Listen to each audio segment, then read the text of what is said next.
여러 성경 말씀 우리 시편의 말씀 보겠습니다. 시편 131편 1절에서 3절까지의 말씀을 보도록 합니다. 시편 131편 1절에서 3절입니다. 여러분 성경 보시고 화면 보시면 아시지만 얼마 되지 않습니다. 1절과 3절 말씀 다 같이 한번 우리 읽어 가도록 하겠습니다. 읽습니다. 여호와여, 내 마음이 교만하지 아니하고 내 눈이 오만하지 아니하오며 내가 큰 일과 감당하지 못할 놀라운 일을 하려고 힘쓰지 아니하나이다. 실로 내가 내 영혼으로 고요하고 평온하게 하기를 젖된 아이가 그의 어미 품에 있음 같게 하였나니 내 영혼이 젖된 아이와 같도다. 이스라엘아, 지금부터 영원까지 여호와를 바랄지어다. 아멘. 3절까지 말씀을 읽었습니다. 오늘은 4월 둘째 주일입니다. 우리 시간 하나님의 충만하신 은혜에 타오르는 성령의 능력 속에서 저와 여러분의 하루하루의 삶이 언제나 풍성하기를 바라면서 오늘도 우리 역사는 같이 한번 인사하는데요. 사랑합니다. 축복합니다. 행복하시기 바랍니다. 인사하겠습니다. 사랑합니다. 축복합니다. 행복하시기를 바랍니다. 우리 저와 여러분들 사랑 많이 하시고 축복 많이 받으시고 행복하시기를 예수 이름으로 축원을 드립니다. 네, 인터넷에 떠들고 있는 재미있는 글 하나가 있습니다. 스위스에 사는 어느 노인인데요. 자기 나이가 80세라는 거예요. 80년간의 자기 인생을 쭉 정리해서 적어 놓았는데 어떻게 계산한지는 모르겠어요. 자신의 인생을 숫자로 정리해 놓았습니다. 어떻게 적었는가 하면 이렇게 적었어요. 80년의 인생에서 내가 잠을 잔 시간이 26년이고 직장에 다니면서 일을 한 시간은 21년이며 아침과 점심과 저녁 밥을 먹는데 내가 사용한 시간은 6년. 또 약속을 잡았는데 사람들이 약속을 지키지 않아서 내가 시간을 허비할 때가 있잖아요. 바로 이렇게 허비한 시간이 5년. 수염 깎고 세수하는 데는 228일. 넥타이를 매고 옷 매무실을 가닿는 데는 18일. 애들하고 놀아준 시간이 26일. 담배 피우는 데는 10일. 그러면서 가장 마지막으로 자기에게 있어서 자기 나름대로 행복했다라고 확실하는 시간은 46시간. 이렇게 적어 놓은 것입니다. 저는 이것을 보면서 좀 어이도 없으면서도 굉장히 놀랐어요. 수치로 이렇게 적어 놓은 것도 놀랍지만 잠자고 일하는 시간이 20년이 넘고 세수하고 수염 깎는 시간만 해도 228일이 넘는 사람이 행복하다라고 생각할 시간은 단지 46시간밖에 없었다라는 사실. 기껏해 여러분 이틀이 조금 넘는 시간 아니겠습니까? 야, 이것이 인생이고 이것이 나의 모습이라면 이라고 생각하니까 솔직히 충격이 되는 겁니다. 저도 생각해 보는 것이죠. 그럼 나는 얼마나 많은 시간을 행복했는가? 솔직히 자신이 없거든요. 그래서 제가 오늘 여러분에게 묻습니다. 여러분들은 솔직히 말해서 이 노인 같지 않다라고 자신할 수 있으시겠습니까? 과연 얼마나 많은 시간을 여러분들은 스스로 행복하다고 느끼면서 살고 계십니까? 아마 여러분들도 자신이 없을 거예요. 돌아보면 고민하고 눈물을 흘렸던 시간이 많고 문제를 해결하라고 바둥바둥거렸던 시간이 많고 일하느라고 아이들 키우느라고 그렇게 애를 썼던 시간은 많지. 나를 위하여 투자하고 또 내가 나름대로 즐겁게 보낸 시간은 솔직히 많지 않은 것이 우리의 인생이며 현실이 되는 것입니다. 그러나 저와 여러분, 우리는 하나님의 자녀인 줄로 믿습니다. 하나님은 당신의 자녀 성도들이 행복하시기를 소망하고 있어요. 그렇기 때문에 하나님이 우리에게 준 모든 것은 우리의 유익이 되며 행복이 되는 줄로 믿습니다. 그래서 성도라면 하나님이 주신 은혜와 축복 속에서 충분히 행복해져야 될 줄로 믿습니다. 부디 저와 여러분들이 이 은혜와 축복을 알고 경험하고 그 안에서 보다 많은 시간 행복해지시기를 예수의 이름으로 축원을 드립니다. 오늘 이 시간 우리가 시편의 말씀을 읽었는데요, 제가 바로 이렇게 예화를 통하여 행복에 대해서 이야기한 이유가 있어요. 오늘 시편의 내용이 무엇입니까? 라고 할 때 제가 시편을 통해서 항상 강조하는 하나님의 모습이 있습니다. 역전의 하나님. 우리의 삶을 역전시켜 주시는 하나님. 시인이 날마다 간구하잖아요. 기도하잖아요. 하나님께 내어놓잖아요. 그때마다 하나님이 응답하셔서 시인의 현 상황을 단숨에 역전시켜 주시는 모습, 그것이 바로 시편에 나오는 하나님의 모습이 되는 겁니다. 그래서 시인은 항상 하나님께 감사드리고 찬양하고 있는 것이 우리가 읽은 시편 아니겠습니까?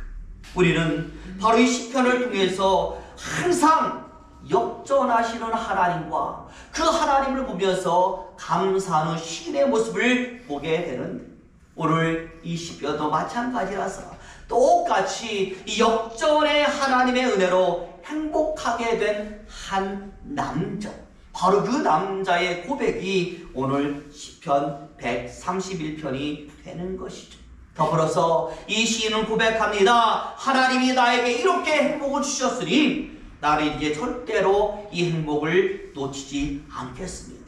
하나님이 주신 이 행복을 놓치지 않겠다라는 고백 또한 오늘 시편에는 나와 있는 것입니다. 짧지만은 하나의 예시를 딱 제시해 가면서 자신의 행복을 고백하는 것이 오늘 시편이 되는 것이죠. 여러분, 그렇게 볼 때 이 시인이 우리에게 보여주는 예시가 무엇입니까? 오늘 설교의 제목, 나는 젖된 아이입니다 라면서 하나님 안에서의 행복을 노래하는, 특히 여러분, 오늘의 시편 3절로 이루어져 있지만 이 3절이 각각 하나의 독립된 단락으로 구별된 내용의 구성을 보여주고 있는데, 우리 1절을 보시면 하나님, 내가 교만하지 않겠습니다. 내 눈이 높아지지도 않겠습니다 라고 하면서 하나님, 나는 변하지 않겠습니다 라고 고백을 하고, 2절을 보시면 나는 젖된 어린아이입니다 라면서 자신의 현 모습을 보여줘 있고, 마지막 3절은 그래서 나는 여호와를 바라보고 있습니다 라고 하는 모습으로 구성이 되는 것입니다. 그래서 이 모습이 다 무엇인가 라고 봤더니 우리 한 절 한 절 살펴보면서 더 강하게 이 말씀을 보도록 하는데요. 먼저 1절 말씀 제가 읽어보면, 여호와여, 내 마음이 교만하지 아니하고 내 눈이 오만하지 아니하오며 내가 큰 일과 감당하지 못할 놀라운 일을 하려고 힘쓰지 아니하나이다. 과거를 생각하면서 하고 있는 하나의 성원이죠. 여러분, 표지에 보시면 뭐라고 나와 있습니까? 이것은 다윗이 시라고 하면서 성전에 올라가는 노래라고 되어 있지 않습니까? 더 정확하게 해석해 보면 성전에 올라가면서 부르는 노래가 아니라 성전에 다 올라가서 부르는 노래라고 되어야 마땅해요. 성전에 올라가서 성전 안에서 다윗이 부르는 노래가 오늘 시편이 되는 것입니다. 그 성전 안에서 다윗이 하나님께 이야기하는, 하나님, 저는 이제 더 이상 교만하지 않겠습니다. 눈을 높이 들어서 엉뚱한 곳을 바라보지도 않겠습니다. 이상한 일을 하겠다라고 힘쓰면서 여기저기 돌아다니지 않겠습니다. 쉬운 말로 하면 하나님께 돌아가겠습니다 라고 고백을 하는, 분주하게 여기저기 돌아다니고 움직이지 않고 오직 나의 자리. 여러분, 다윗의 자리가 어디겠습니까? 다윗이 항상 고백하잖아요.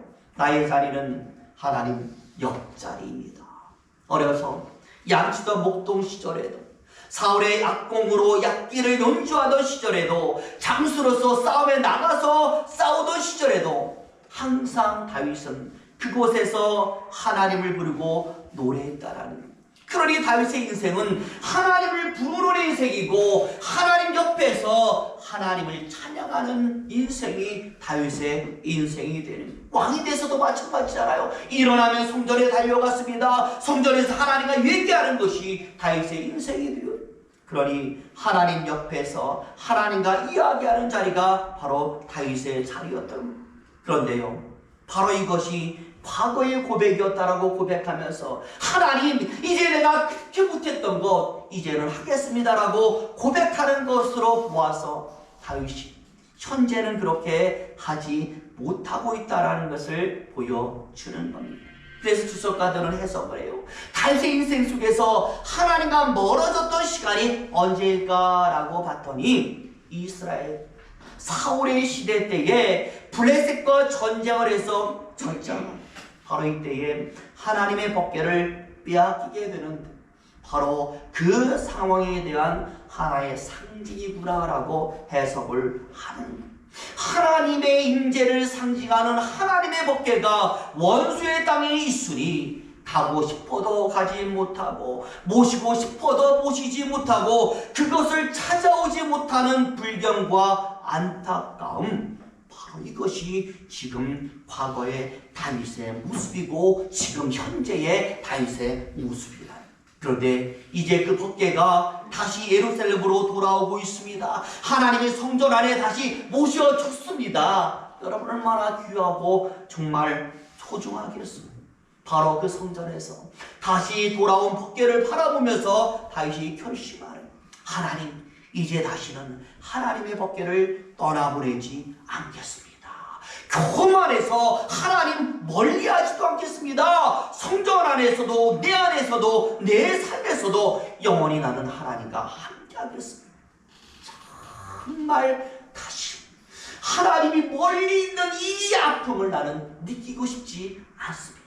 하나님 옆에서 영원히 하나님만 바라보고 변하지 않겠습니다라고 다시 지금 고백을 하는 거예요. 그러니 저와 여러분, 이 고백은요, 다윗만의 고백이 아니라 저와 여러분의 고백도 되어야 될 줄로 믿습니다. 솔직히 여러분, 우리 세상 사는 거 쉽지 않아요. 세상 살아가면서 여러 바쁜 시간에 쪼개서 시간마다 예배 때마다 하나님께 나오는 것이 너무나 쉽지 않습니다. 너무나 어려워요. 하지만 어렵지만 그래도 내 분주한 삶 속에서 하나님, 그래도 나는 최선을 다하겠습니다. 하나님께 나아가는 것, 하나님 예배하는 것, 하나님 부르는 것, 난 최선을 다하겠습니다 하고 고백해야 되는 것이 우리의 모습이 되어야 되지 않겠습니까? 오늘 다윗은 그렇게 하고 있는 거예요. 예전에는 언제나 하나님을 볼 수 있었는데 법궤를 빼앗겨서 보고 싶어도 보지 못하는 이런 상황에 다다르니까 하나님이 옆에 있다는 것이 너무나 소중하다는 걸 깨달아서 다시 찾은 법궤 앞에서 다시는 하나님 보내지 않을 거예요. 하나님 나 떠나지 않을 거라고 고백하는 이 다윗을 보면서 우리는 아직 이런 경험하지 않았잖아요. 그래도 우리는 원하면 하나님을 볼 수 있잖아요. 원하면 하나님의 성전에 나와서 하나님을 만날 수 있잖아요. 감사하면서 하나님, 이 시간이 영원하도록 도와주세요. 영원히 하나님을 내가 떠나지 않도록 도와주세요라고 고백해야 되는 것이 저와 여러분의 모습이 되어야 될 줄로 믿습니다. 그 다음에 이제 2절 말씀 보시면 우리 같이 한번 2절 말씀 읽어볼까요? 2절 보여주시죠. 같이 있습니다. 시작. 실로 내가 내 영으로 고요하고 평온하게 하기를 젖된 아이가 그의 어머니 품에 있음 같게 하였나니 내 영혼이 젖된 아이와 같도다. 아멘. 내 영혼이 지금 젖된 아이와 같도다. 다윗이 지금 자신을 뭐로 표현해요? 젖된 아이라고 표현을 하고 있습니다.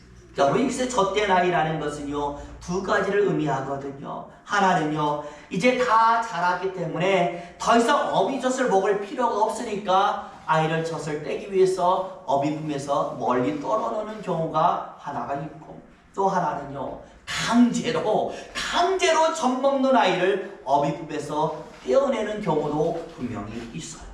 오늘 다윗이 말하는 젖된 아이는 바로 두 번째의 경우가 되는 것이죠. 내가 원하지 않았어요. 원하지 않았는데 강제로 어머니에게서 떨어졌어요.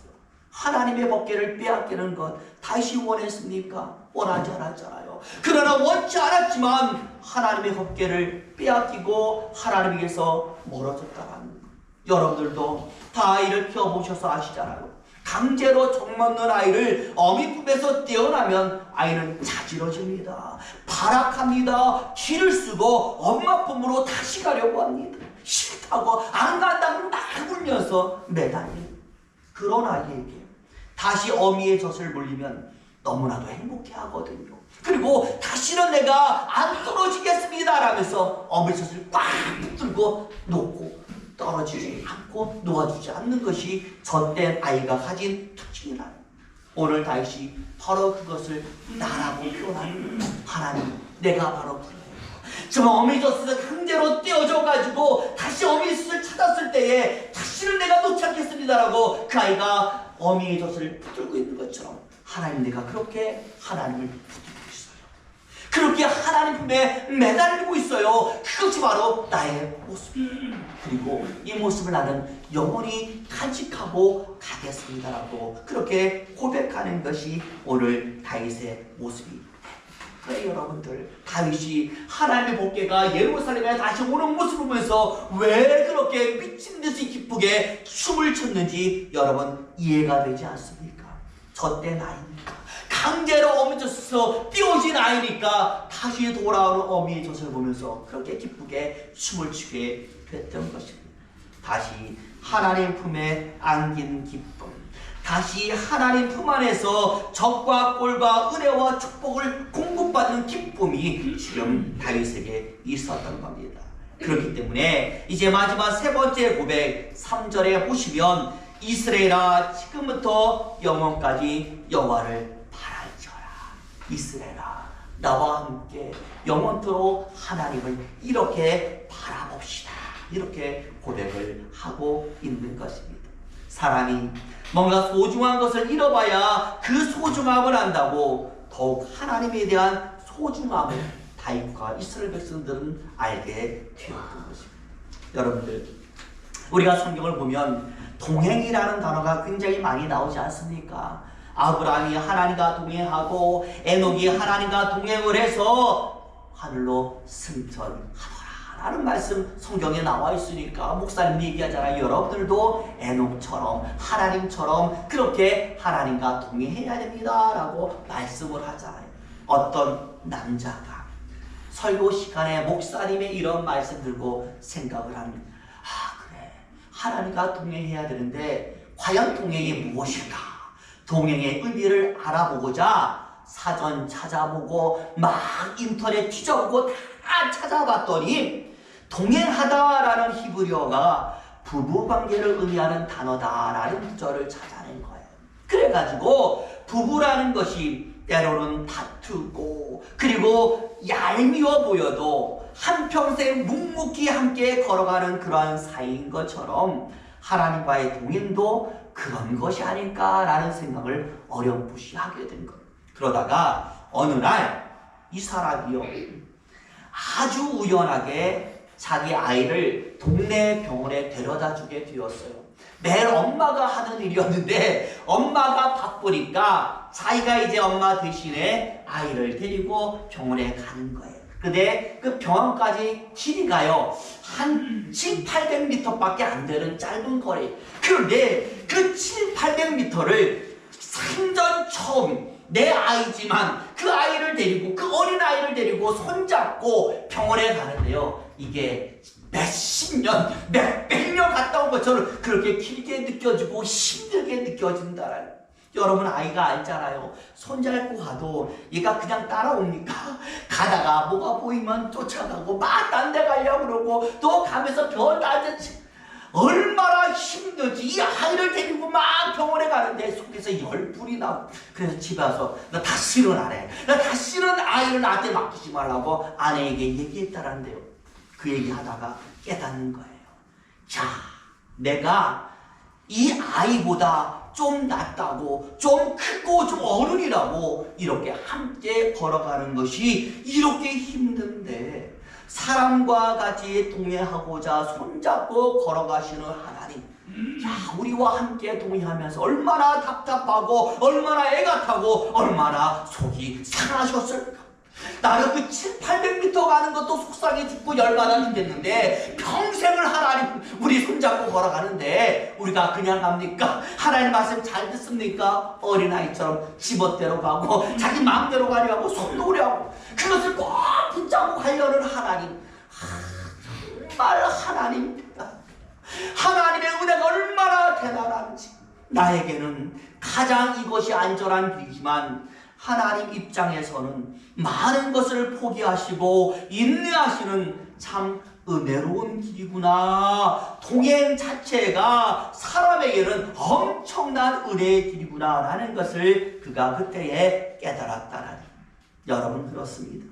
은혜 없이는 저와 여러분도 없는 것입니다. 그렇기 때문에 믿음은 인정하는 겁니다. 하나님의 하나님 되심을 인정하는 것이 바로 믿음이고, 믿음은 고백하는 겁니다. 하나님의 이름이 너무나 감사해서 내 입에서 끊이지 않고 계속해서 나와서 부르는 것, 이게 바로 믿음이고, 믿음은 순종입니다. 그저 말씀 그대로를 따르는 것, 믿음은 맡기는 것입니다. 하나님의 능력에 나를 맡기고 하나님의 은혜 속에 나를 던지고 물질도 맡기고 내 몸도 맡기고 내 영혼도 맡기고 내 재능도 맡기고. 굉장히 중요한 것은 우리도 은행에 뭔가를 맡기면 은행이 내가 맡긴 돈을 불려주잖아요. 이자가 막 생기잖아요. 마찬가지로 하나님께 나를 맡기면 하나님도 불려주십니다. 병원에 가서도요, 의사에게 내 몸을 맡겨봐요, 치료해 주잖아요. 마찬가지입니다. 결국 오늘 당신의 모습은 어미 품에 안겨서 젖을 빨고 있는 어린아이의 모습이요, 그래서 세상의 모든 것을 다 가진 기쁨이 넘친 어린아이의 모습이었고, 하나님은 이런 다윗이 너무나 이쁘니까 발걸음 맞추시고 눈높이 맞추어 주시고 그 삶을 더욱더욱 책임지시고 풍성하게 불려주시는 모습이 하나님의 모습이었습니다. 그러니 오늘 시편은 가장 이상적인 성도의 모습과 가장 이상적인 하나님의 모습을 보여주면서 이스라엘이 그렇게 되길 원하는 다윗의 고백이 됩니다. 마찬가지로 이 시편을 지금 저와 여러분이 보고 있다라면 다윗이 생각하겠죠. 당신도 그렇게 되기를 나는 원합니다 라고 다윗이 생각하지 않겠습니까? 저와 여러분, 우리는 오늘 다윗처럼 강제로 하나님을 빼앗긴 적이 없어요. 여전히 하나님은 우리 옆에 계시고 발걸음 맞추어 주시고 눈높이도 맞추어 주시고 내 삶을 풍성하게 불려주시려고 지금도 애쓰고 계신 줄로 믿습니다. 부디 여러분, 빼앗긴 다음에 그 소중함을 아는 어리석음이 우리 안에서 나타나지 않기를 바랍니다. 젖된 아이가 아니라 영원히 그 젖을 물고서 하나님 품 안에서 그 축복을 누리는 모습이 저와 여러분이 되시기 바랍니다. 젖돼서는 안 되잖아요. 영원히 물고 계세요. 영원히 옆에 계세요. 그러기 위해서는 아이가 엄마를 떠나지 않듯이 우리도 하나님을 떠나서는 안 되는 줄로 믿습니다. 부디 저와 여러분, 다른 것 보는 시간을 좀 더 줄이시고 하나님을 자주 찾으시기를 예수 이름으로 축원을 드립니다. 기도하겠습니다.